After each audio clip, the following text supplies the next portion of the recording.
بسم اللہ الرحمن الرحیم۔ ملفوظات حضرت مسیح موعود بمقام قادیان دارالامان۔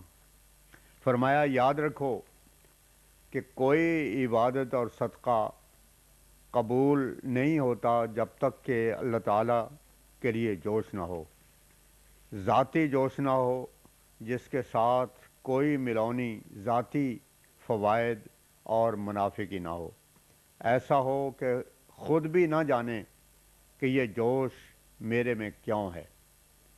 بہت ضرورت ہے کہ ایسے لوگ بکثرت پیدا ہوں، مگر سوائے خدا کے ارادہ کے کچھ نہیں ہو سکتا، اور جو لوگ اس طرح دینی خدمات میں مصروف ہوئے ہیں وہ یاد رکھیں کہ وہ خدا پر کوئی احسان نہیں کرتے۔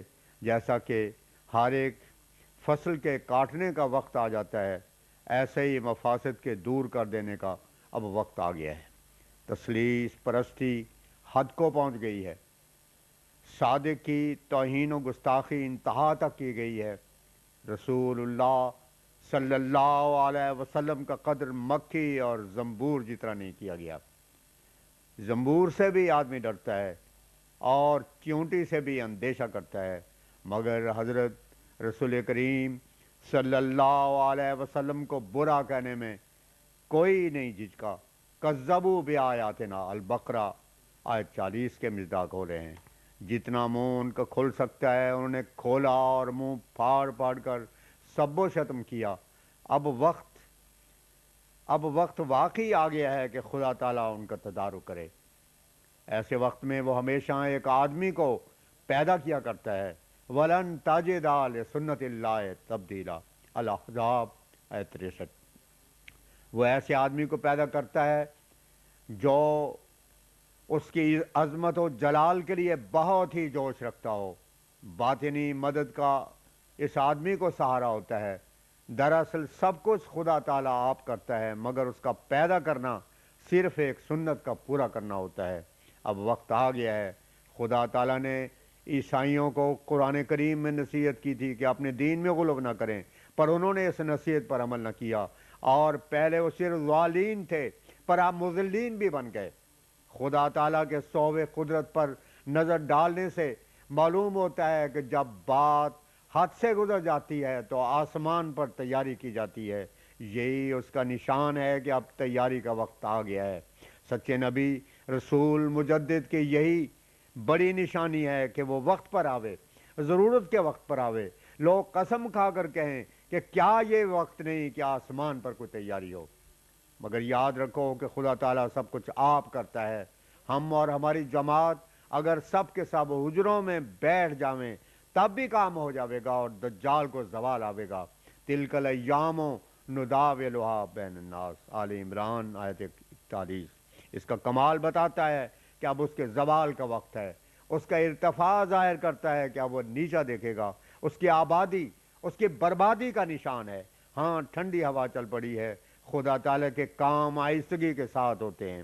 اگر ہمارے پاس کوئی دلیل بھی نہ ہوتی تو پھر بھی مسلمانوں کو چاہیے تھا کہ دیوانہ وار پھرتے اور تلاش کرتے کہ مسیح اب تک کیوں نہیں آیا، کسر صلیب کے لیے آیا۔ ان کو چاہیے نہیں تھا کہ یہ اس کو اپنے جھگڑوں کے لیے بلاتے۔ اس کا کام کسر صلیب ہے اور اسی کی زمانے کو ضرورت ہے، اور اسی واسطے اس کا نام مسیح موعود ہے۔ اگر ملانوں کو نوع انسان کی بابودی مد نظر ہوتی تو وہ ہرگز ایسا نہ کرتے۔ ان کو سوچنا چاہیے تھا کہ ہم نے فتویٰ لے کر کیا بنا لیا ہے۔ جس کو خدا تعالیٰ نے کہا کہ ہو جائے اس کو کون کہہ سکتا ہے کہ نہ ہوئے۔ یہ ہمارے مخالف بھی ہمارے نوکر چاکر ہیں، یہ ہمارے مخالف بھی ہمارے نوکر چاکر ہیں کہ مشرق و مغرب میں ہماری بات کو پہنچا دیتے ہیں۔ ابھی ہم نے سنا ہے کہ گلوڑے والا پیر ایک کتاب ہمارے برخلاف لکھنے والا ہے، سو ہم خوش ہوئے کہ اس کے مریدوں میں سے جس کو خبر نہ تھی اس کی بھی خبر ہو جائے گی، اور ان کو ہماری کتابوں کے دیکھنے کے لیے ایک تحریک پیدا ہوگی۔ اس کے بعد حضور اندر تشریف لے گئے۔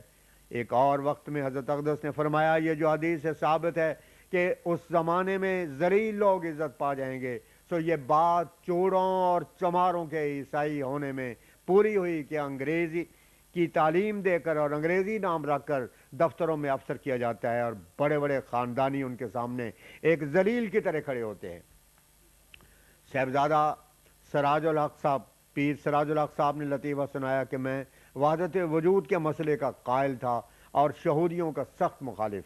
جب میں پہلے حضرت اقدس مرزا صاحب کی خدمت میں پہنچا تو آپ سے اس کے متعلق سوال کیا تو آپ نے فرمایا ایک سمندر ہے جس سے سب شاخیں نکلتی ہیں، مگر ہمیں شہودیوں والی بات درست معلوم ہوتی ہے، کیونکہ قرآن شریف کے شروع میں جو کہا گیا ہے کہ الحمدللہ رب العالمین، عالمین کا رب، تو اس سے معلوم ہوتا ہے کہ رب اور ہے اور عالم اور ہے، ورنہ اگر وحدت وجود والی بات صحیح ہوتی تو رب العین کہا جاتا۔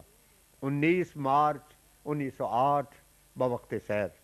فرمایا شیعہ لوگ خواہ مخواہ غلو کرتے ہیں، ان کے مقابلے میں خارجی ان کا منہ بند کرتے ہیں۔ اصل بات یہ ہے کہ صحابہ میں کبھی کوئی نزاع بھی اگر واقعہ ہو گئی ہے تو کیا عرض کی بات ہے، نزاع اور جھگڑا ہمیشہ وہی ہوا کرتا ہے جن کے آپس میں گہرے تعلقات ہوں، یہ کوئی عیب کی بات نہیں۔ اللہ تعالیٰ نے ان سب باتوں کا یوں فرما کر فیصلہ ہی کر دیا ہے کہ نزعنا ما فی صدورہم من غل اخوانا علی سرر متقابلین، سورہ ہجر آیت 48۔ بس خدائی فیصلے کے بعد ان امور میں زبان کھولنا ایمان کا نشان نہیں۔ اگر صحابہ کرام پر شیعہ اعتراض کرتے ہیں تو خارجی حضرت علی کرم اللہ وجہ پر بھی تو اعتراض کرتے ہیں۔ چنانچہ لکھا ہے کہ حضرت علی رضی اللہ عنہ کا ارادہ تھا کہ ابو جہل کے لڑکے سے شادی کریں، مگر جب حضرت صلی اللہ علیہ وسلم کو اس بات کی اطلاع ہوئی تو آپ بہت ناراض ہوئے اور فرمایا کہ ایسا ہرگز نہیں ہو سکے گا کہ خدا کے رسول کے لڑکی اور خدا کے دشمن کے لڑکی ایک گھر میں جمع ہوں۔ اگر ایسا ہی کرنا منظور ہو تو فاطمہ کو طلاق دے دی جاوے۔ بلکہ خارجی تو یہاں تک کہتے ہیں کہ حضرت علی نے نعوذ باللہ اپنے اس ارادے کو پورا کرنے کے واسطے خود دانستہ حضرت فاطمہ کو زہر دے کر مار دیا تھا، اور آخرکار اس طرح اپنے اس ارادے کو پورا بھی کر دیا۔ حضرت صلی اللہ علیہ وسلم کی بیویوں کے متعلق قرآن شریف نے فرمایا ہے کہ وہ امہات المومنین ہیں، تو حضرت علی گویا مدت تک ماں سے جھگڑتے رہے ہیں۔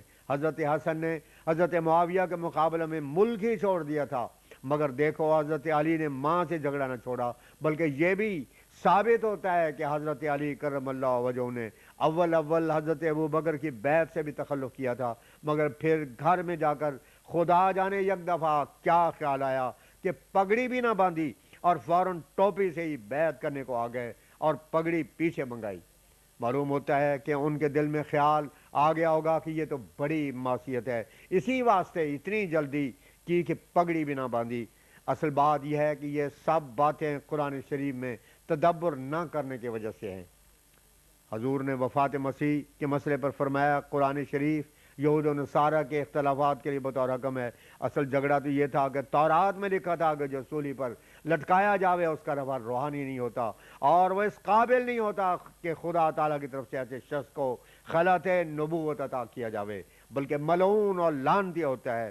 سولی جرائم پیشہ لوگوں کی سزا ہے، اور یہ جرائم پیشہ لوگوں کی سزا سے موت کا لقمہ بن جاوے، وہ اس قابل کہاں ہوتا ہے کہ اس کا رفع روحانی ہو۔ غرض ان یہود کا دعویٰ تو صرف یہی تھا کہ حضرت عیسیٰ کا رفع روحانی نہیں ہوا، وہ حضرت موسیٰ کے رفع روحانی کے قائل تھے، نہ کہ رفع جسمانی کے۔ رفع جسمانی کا تو ان کے دلوں میں خیال تک بھی نہ تھا۔ پس سچی بات یہی ہے کہ مسلمانوں اور یہود کا متفقہ اور مسلم اعتقاد اس پر ہے کہ خدا کے نیک بندوں کا بعد وفات رفع روحانی ہوا کرتا ہے، اور یہی قابل بڑائی بات ہے۔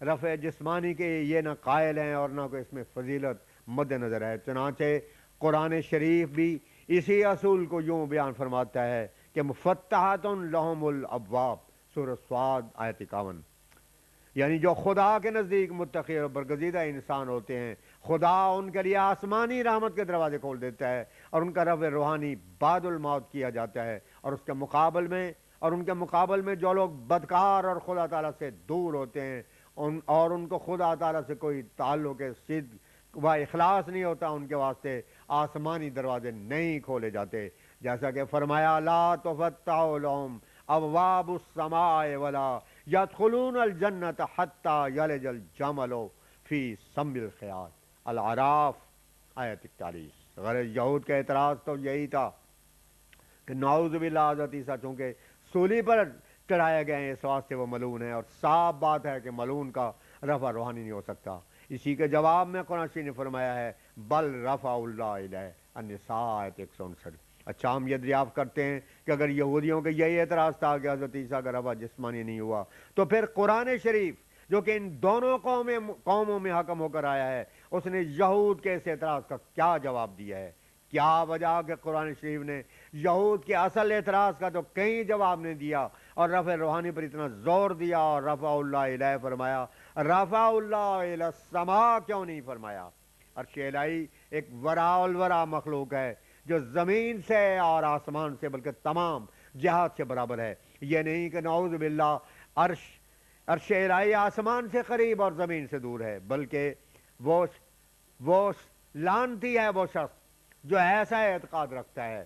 عرش مقام تنزیہ ہے، اور اسی لیے خدا ہر جگہ حاضر ناظر ہے، جیسے کہ فرماتا ہے هو معکم اینما کنتم، سورہ حدید آیت 5، اور ما یکون من نجوی ثلاثۃ الا هو رابعہم، مجادلہ آیت 8، اور فرماتا ہے نحن اقرب الیہ من حبل الورید، سورہ قاف آیت 17۔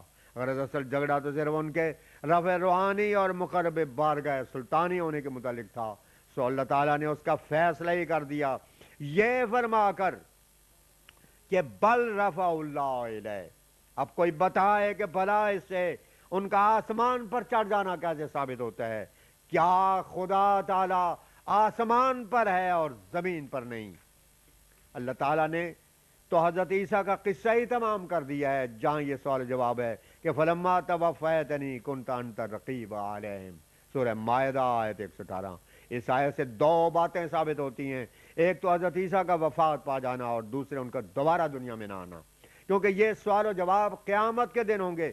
اللہ تعالیٰ کے یہ سوال حضرت عیسیٰ سے کہ کیا تم نے عیسائیوں کو یہ شرک کی تعلیم دی تھی، اور حضرت عیسیٰ کا یہ جواب دینا کہ یا الہی یہ میری وفات کے بعد بگڑے ہیں، مجھے اس بات کا علم نہیں کہ میرے بعد انہوں نے کیسے عقائد اختیار کر لیے، میں نے تو ان کو صرف توحید کی تعلیم دی تھی۔ اس سوال و جواب سے صاف اور صریح اور واضح طور پر معلوم ہوتا ہے کہ حضرت عیسیٰ وفات پا چکے ہیں اور وہ دنیا میں دوبارہ نہیں آئیں گے، ورنہ اگر وہ دوبارہ کبھی دنیا میں آئے ہوتے اور ان کی گندی تعلیم اور مشرکانہ عقائد کی اصلاح ہوتی، شریف توڑی ہوتی اور خنزیر قتل کیے ہوتے، تو کیا اللہ تعالیٰ ان کو ایسے صریح جھوٹ سے سرزنش نہ کرتا، اور وہ ایسی جرأت اور دلیری سے حضور الہی کے سامنے قیامت کے دن ایسا جھوٹ بولتے؟ ہرگز نہیں۔ پس واقعی اور حق بات یہی ہے کہ حضرت عیسیٰ وفات پا چکے اور وہ دوبارہ دنیا میں نہیں آئیں گے۔ یہ تو اللہ تعالیٰ کا قول ہوا، اس کے تصدیق حضرت صلی اللہ علیہ وسلم کے فعل نے کر دی، اور آپ نے معراج کی رات حضرت عیسیٰ کو حضرت یحییٰ کے پاس بیٹھے دیکھا۔ غور کا مقام ہے کہ زندہ کو مردے سے کیا تعلق اور کیا کام۔ حیات اور وفات تو ضدین ہیں، جس طرح نور اور ظلمت ایک جگہ جمع نہیں ہو سکتے، اسی طرح مردے اور زندہ لوگوں کا بھی آپس میں کوئی تعلق نہیں کہ ایک جگہ رہیں، بلکہ حضرت عیسیٰ کے واسطے تو الگ کوٹری درکار تھی۔